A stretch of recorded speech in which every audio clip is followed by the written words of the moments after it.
Hello mga kabibig! Welcome back sa ating bagong YouTube channel. Ito ang pinakamaingay na YouTuber sa balat ng YouTube. Ako si Kabibig, maglebak-lebak na ta. With evidence ako, nakapanglumo ang videong ito mga kabibig kung saan makikita natin nag-party-party. Si Pangulong Bongbong Marcos kumakanta kasama with friends. Nako, ito yung sinasabing party-party with evidence. Kaya nga kabibig parang I don't know kung nakita nyo na ang videong ito, kung ano ang yung reaction sa videong ito. Magagalit ba kayo? Kasi, or maging happy lang kayo, komportable lang sa inyo kasi sabi ng NEDA, nakaahon na ang Pilipinas sa kahirapan kasi pag mag-spend ka ng 61 pesos in a day, hindi ka na kumakain ng pobreng pagkain ang mga Pinoy. Kaya nga pwedeng mag-party-party na ngayon. Ay nako, eto mga kabibig, ito ang videong kumakalat ngayon na nakikita na maraming Pilipino at I don't know kung ano ang iyong masasabi. Okay lang ba na ganito ang ating presidente na kahit hirap na hirap, walang klarong flood control project or plano, ay okay lang basta nakaahon na ang Pilipinas at hindi na kumakain ng pobreng pagkain ang mga Pilipino. Okay lang yan, kabibig. O eto ha, ano kaya ang masasabi ng mga supporters ni Pangulong Bongbong Marcos sa videong ito na kung saan ako, grabe, to the highest, to the power of X and Y. Ito mga kabibig ko. Super duper happiness ang nandito. As in, kumakanta dyan si Pangulong Bongbong Marcos. Well, kabibig, ano ba yan? May karapatan naman ang ating Pangulo na mag-happy-happy. Okay lang yan. Pero, tayo nahihirapan. Okay lang siyang mag-happy-happy kung talagang maganda ang takbo ng ekonomiya natin, kung hindi gutom ang bawat Pilipino. Pero kung nakikita natin ang sarit-saring problema sa Pilipinas, o ngayon nakaalis na si Alex Goo.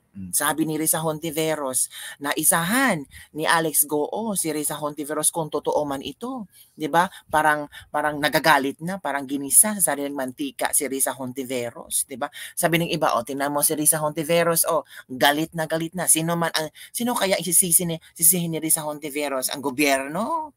Parang napaka relax, parang tawag dito, parang walang pakialam ang gobyerno. Kaya si Alex Goo nakaalis, eto pa, ang NEDA nagsasabi na hindi na kumakain ang Pilipinas, pero hindi na mahirap, di ba? Kaya party-party na everywhere. Ay, parang ma-relate natin ito sa chika ni Cathy Binag na sa party-party nagaganap ang singhot-singhutan. Nako po, yan kita nyo naman puro pa-party lang sila, pasarap sa buhay. Ay, nasaan ba si Madam F. Elisa? Hanapin natin si Madam F. Elisa, hanapin. Where is Madam F. Elisa? Kailan kaya ito nangyari, kabibig, no? Nandyan. Yan pala si Madam F. Elisa, kailan kaya naganap ang party na ito? Nako kabibiga, ikaw talaga kabibiga, mahilig ka sa lebak-lebak with evidence. Nakita nyo naman, Pangulong Bongbong Marcos kumakanta dyan, di ba? Pakinggan natin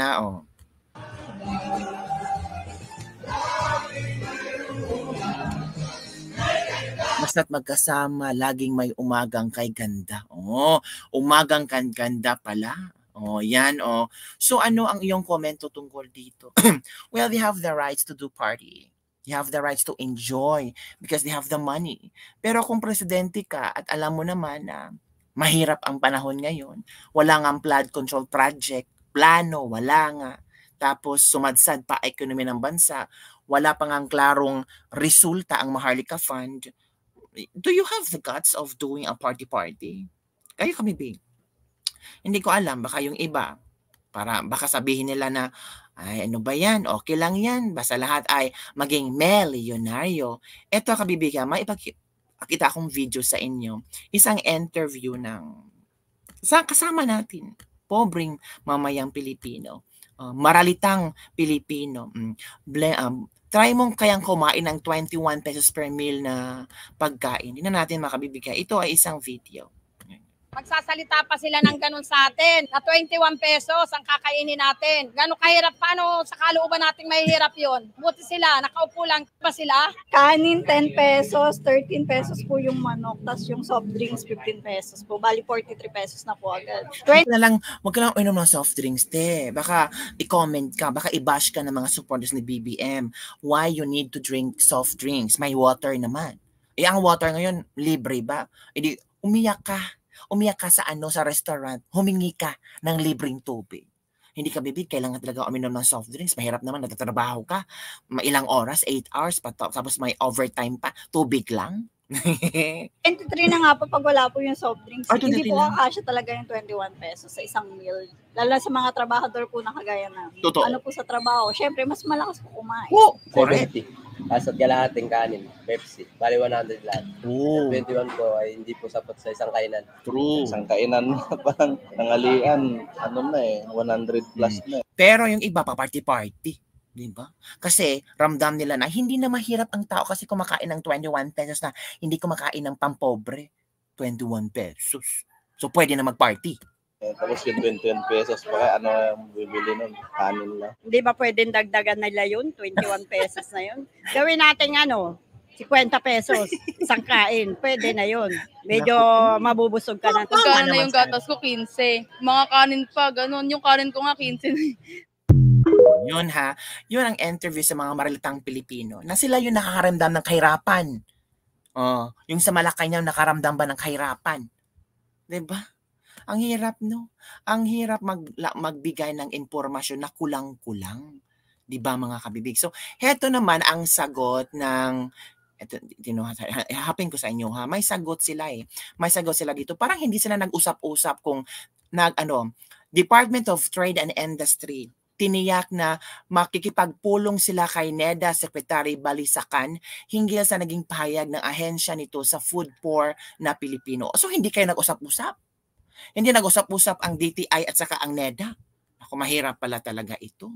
Oo, kabibig. Hindi sila nag-usap-usap. Basta lang makapaglabas sila ng impormasyon na hindi na mahirap ang mga tao. Hindi na kumakain ng mahirap na pagkain ng mga tao. Hindi pa sila nag-usap-usap ang NEDA at ang DTI. Ako po, grabe naman ito. Ito ha, panood tayo ha. Ganito pala ang budgeting ng 21 pesos. Share ko lang ang video ito. Ito ay naganap noong hearing. So, pakinggan natin kung paano nila i-explain. Ganito po mangyari pag 21 pesos budget permit. Go.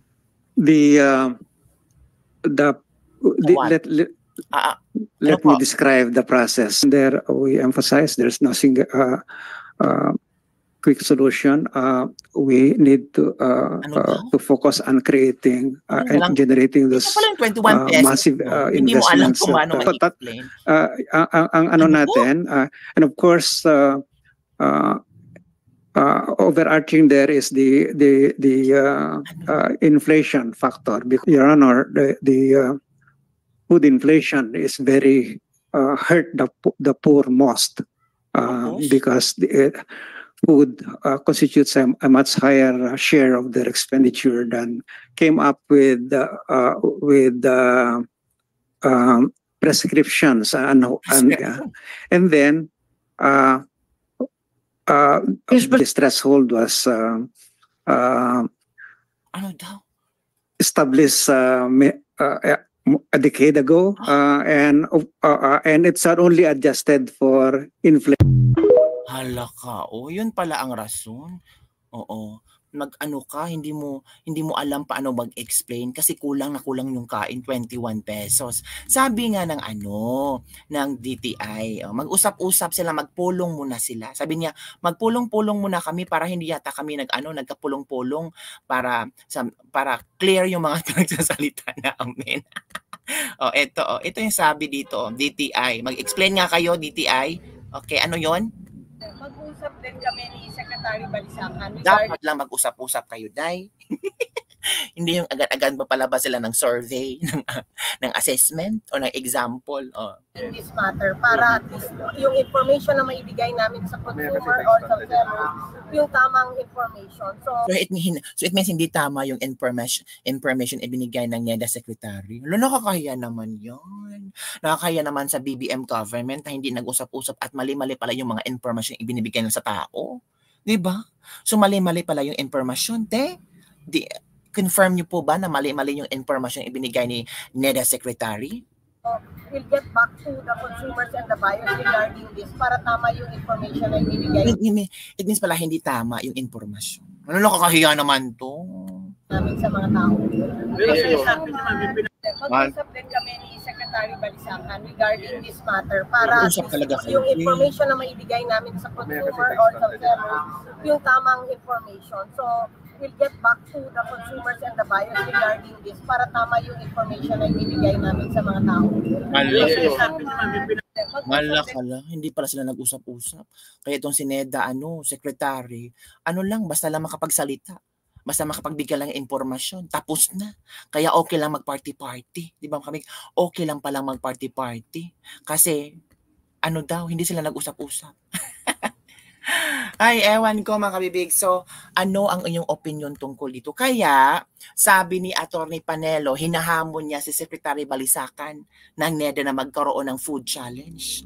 Nako, okay lang ba sa kanya magkaroon ng food challenge? Tingnan natin mga kabibig kung paano hinamon ni Atty. Panelo itong si Balisacan sa isang food challenge. Matapos sabihin ng kalihim na hindi maituturing na food poor ang sinumang makakaya na gumastos ng 64 pesos kada araw para sa kanilang pagkain. Nauna ng binatikos ng publiko ang pahayag ni Balisacan dahil hindi raw ito makatotohanan. Sabi naman ni Panelo, sasabayan niya raw si Balisacan sa naturang food challenge. Ang balitang ito ay hatid ni Sara Santos. Hindi pa rin makaget over ang taong bayan sa sinabi ni Secretary Arsenio Balisacan ng National Economic and Development Authority o NEDA na 64 pesos lang daw ang kailangan na food budget ng isang tao sa isang araw. Ito kasi ang sinabi ng kalihim sa isang budget briefing sa Senado nitong nakaraang linggo. Hanggang ngayon, hindi pa rin humuhupa ang issue dahil marami ang napataas ang kilay saan nila'y di makatotohanang pahayag ng NEDA Secretary. Si dating Chief Presidential Legal Counsel Attorney Salvador Panelo nga, hinahamon na si Balisacan sa isang food challenge para magkaalaman na kung kasya nga ba ang sinasabi nitong 21 pesos sa kada kain. Itong si Secretary Balisacan, kung meron ako nung commute challenge, dapat may food challenge. Kumain ka. Kung punta ka sa karinderya, kung yung 21 pesos mo kung saan naabot, baka kanin lang yun. Sabay kami. Dahil sanay ako dyan.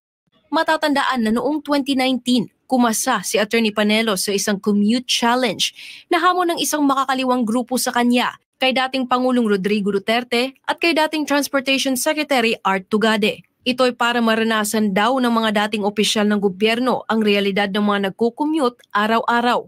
Samantala, tulad ni Pangulong Ferdinand Marcos Jr., marami na rin ang nagsasabi na posibleng bangag din ang kalihim ng NEDA, pero paliwanag naman ni Atty. Panelo, not necessarily bangag ka, hindi niya talaga alam kasi nga itong mga ito, ang buhay nito, buhay mayaman hindi sila nakakatikim. Punta ka, kaya inaamong kita. Punta ka sa karinderya, sabay tayo. Para malaman mo kung magkano magagas. Kulang 100 mo para sa isang meal.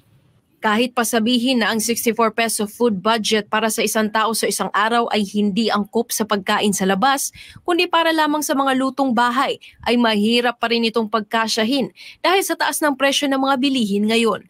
Malamang, itlog o kaya noodles na lang ang mabibili sa halagang ito. Samantala, mayroon namang mensahe si Panelo para sa lahat ng mga opisyal ng gobyerno. Para lang malaman nila na bago sila magbigay ng mga payag,